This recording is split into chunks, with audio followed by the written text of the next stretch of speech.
बिस्मिल्लाहिर्रहमानिर्रहीम। अस्सलामुअलैकुम वरहमतुल्लाहि वबरकातुहू।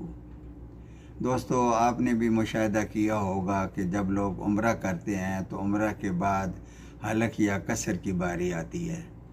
हलक तो उस तरह के साथ टेंट कराने को कहते हैं, उसमें तो दूसरी राय कोई नहीं है।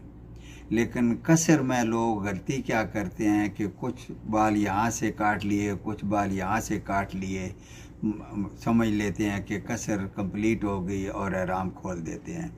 मेरे भाई, इस तरह एहराम नहीं खुलता। ये बहुत बड़ी गलती है जो देखा देखी लोग कर रहे हैं। पूरे सर से कम से कम 1.5 इंच ट्रिमिंग करानी है, तब जाके कसर कंप्लीट होती है और आपका एहराम खुलता है। प्लीज़ किसी आलम से मसला पूछें, इस तरह ना करें। अस्सलामु अलैकुम वरहमतुल्लाहि।